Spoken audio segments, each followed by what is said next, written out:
first of all, why Sondheim for this? Why? Why in particular? I blame Peter. Okay. I think Sondheim is probably the greatest contemporary musical chair composer of our time, personally. And I have a great love and affinity for his music. And I thought that way back when this project was first conceived, that it would be the perfect way to expose people to his material, as well as to do something that benefited local theatrical charities, such as the Actors Fund, or Equity Fight Days, or Broken Hearts Lodge, as it was done in Vancouver for the first time. Yes, you did this in Vancouver the first time last year, was it? It was in 2005. 2005? Yeah. How did that go over? It was great. We had over 80 artists participating from across the country. Lauren sang in that, and I think we kind of got hit with the bug. And 2 years later, here we are.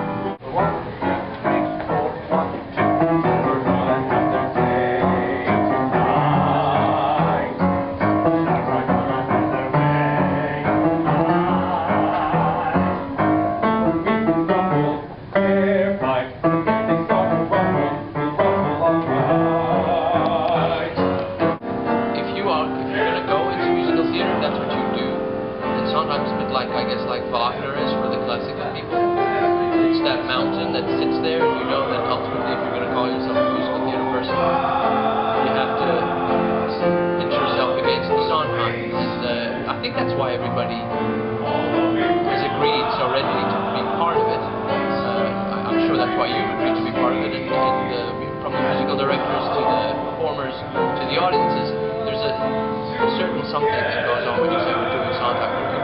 Even more when you say we're doing all of Sondheim. And I think that was the genius, really, of Peter's idea, was that he knew that everyone would just come running if he did it, and they have. 1, 2, 3, 4.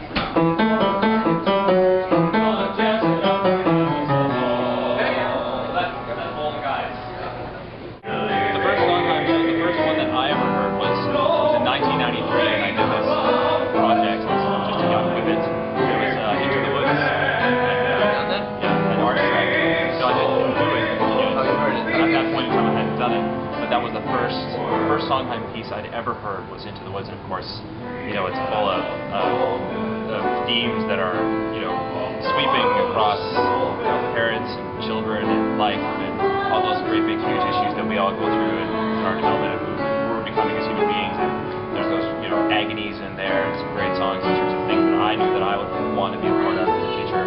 Well, Sondheim certainly does tackle the tough issues at times, and sometimes the material is not the most savory.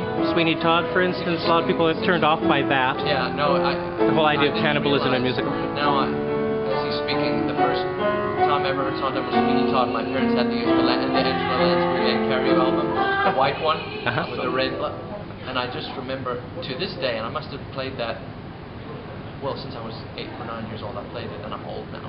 I played it almost every week, I would say. So it's probably, it used to be a black record, now it's white. That's right. I got the record, then the tape, then the DVD, then the CD, you know, like the CD rather, and then now the MP3. And there's a section of that musical which is astonishing. I still get chills whenever he reveals himself to the judge, you know, in the chair just before he's gonna... Benjamin Barker! Benjamin Barker. It freaks me right out. You'd be really good for that role. Thank you, you're funny. I just turned down that role, so it's just being he'd make a great Sweeney Todd, I think. Yeah. Well, would you say that there are any particular things that you like about singing Sondheim as opposed to singing anybody else, let's just say? Something that's unique to him, but what do you feel? There's two things. First of all, the lyrics are better than anybody else, frankly, so what you're doing is communicating the song. They're really, it's like, the equivalent is speaking Shakespeare if you're an actor. You know, people always say, is it really difficult to do Shakespeare? Well, if you're up to it, then it's actually easier. What's difficult is to do bad TV, you know, where there's no, the writing's crappy. When you've got Shakespeare underneath you, if you can deal with it, it's amazing. And Sondheim is the same. If you're up to the number, all of a sudden, you feel that the song is singing itself. It has a life of its own, and that's the most special thing, I think, as a performer. That's what you spend years hoping, you know, will happen once or twice in your career. Well, he's a big favorite of actors. Yeah, for that reason. It's not difficult. Once you get it, it takes you over. So I think that's... Well, the most important thing for me is underneath the lyrics, which are absolutely brilliant. I think Sondheim's one of the best lyricists in the world.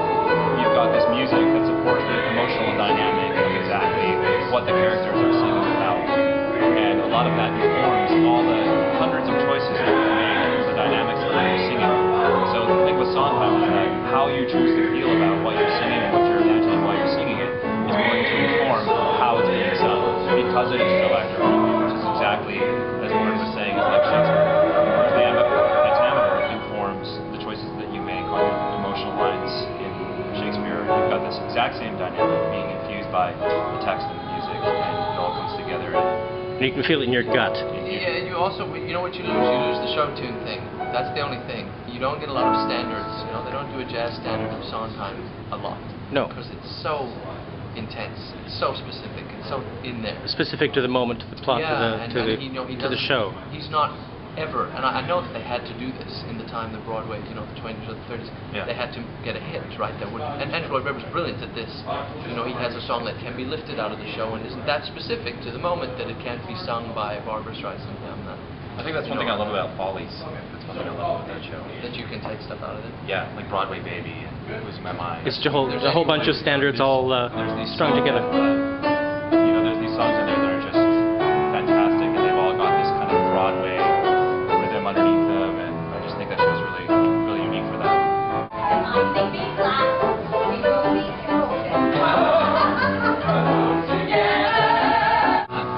Any particular pitfalls that you find when you're doing Sondheim's work? Things you have to watch out for? I don't know if there's. I don't know. From a production standpoint, or from a performer standpoint? Performer standpoint, as an actor, as a singer. I think confidence is the biggest one that you need to know it. Yeah. Or you need to have it in front of you. One of the two.